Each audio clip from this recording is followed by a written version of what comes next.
Hello students of class third. आज हम पढ़ेंगे हिंदी पाठमाला लेसन 4 सूर्योदय का देश। बच्चों, क्या आप जानते हो सूर्योदय का देश किस देश को कहा जाता है? ओके, सूर्योदय का देश जापान को कहा जाता है क्योंकि जापान में सूर्य सबसे पहले उदय होता है, सबसे पहले दिखाई देता है, जो कि भारत के पूर्व में पड़ता है।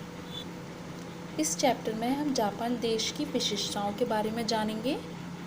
दो मित्र हैं, रोहित और अरविंद, जो कि एक कमरे में बैठ के आपस में बात कर रहे हैं। तभी एक तीसरा मित्र वहाँ आता है, आदित्य, और यहाँ से वो जापान देश के बारे में बातचीत शुरू करते हैं।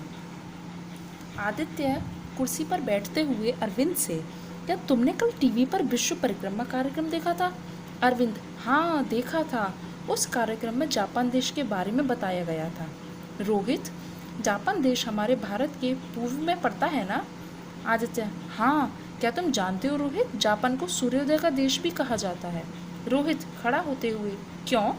आदित्य, जापान में सूर्य सबसे पहले दिखाई देता है, इसलिए उसे सूर्योदय का देश कहा जाता है। रोहित, अच्छा। आदित्य, जापान बहुत छोटे छोटे द्वीपों से मिलकर बना है, इसलिए उसे द्वीपों का देश भी कहते हैं। जापान में अनेक ज्वालामुखी भी हैं। ज्वालामुखी आप सभी जानते हैं ना?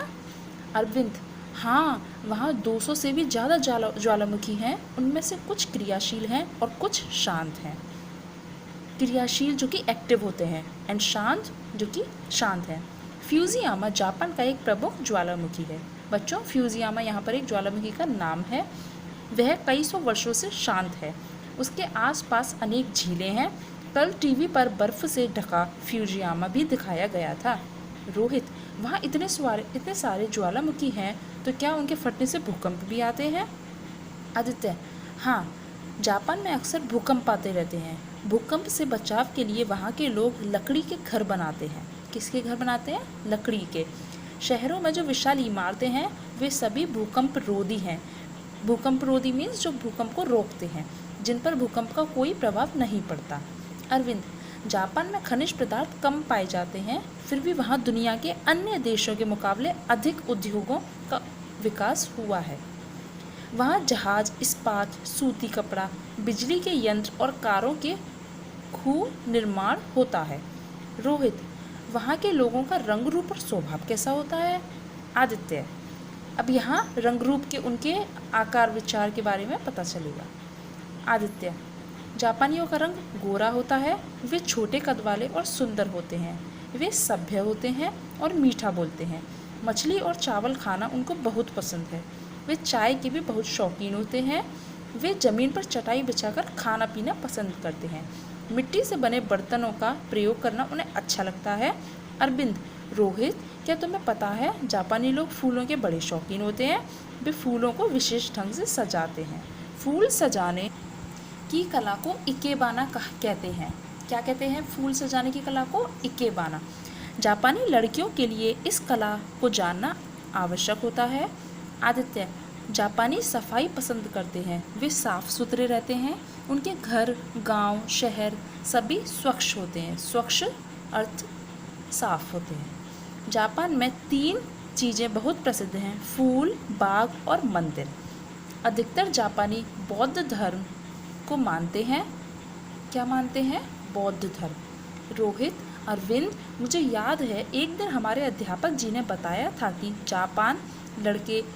जापानी लड़के पतंगों के और लड़कियां गुड़ियों की बहुत शौकीन होती हैं।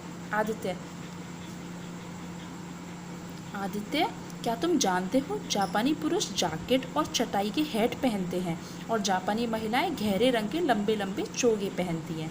ये चोगे किमोनो कहलाते हैं। क्या कहलाते हैं? किमोनो। अरविंद, टीवी में बताया गया था कि जापानी अपने देश से बहुत प्यार करते हैं। अपने देश के लिए वे जान की बाजी लगाने को भी तैयार रहते हैं। वे अनुशासन प्रिय और अपनी परंपराओं में विश्वास रखने वाले लोग हैं। आदित्य, तभी तो आज जापान बहुत आगे बढ़ गया है। हमें भी जापान के लोगों से सीख लेनी चाहिए और भारत को आगे बढ़ाने की कोशिश करनी चाहिए। बच्चों, हमें क्या सीख लेनी चाहिए? हमें जापानी लोगों से सीख लेनी चाहिए और भारत को आगे बढ़ाने की कोशिश करनी चाहिए। रोहित, मगर हम तो अभी छोटे हैं, हम भला देश को कैसे आगे बढ़ा सकते हैं? आदित्य, नहीं रोहित, ऐसा नहीं है। हम भी सत्य बोलकर, नियमों का पालन करके, माता पिता की सहायता करके, परिश्रम से पढ़ाई करके अपने देश को आगे बढ़ा सकते हैं।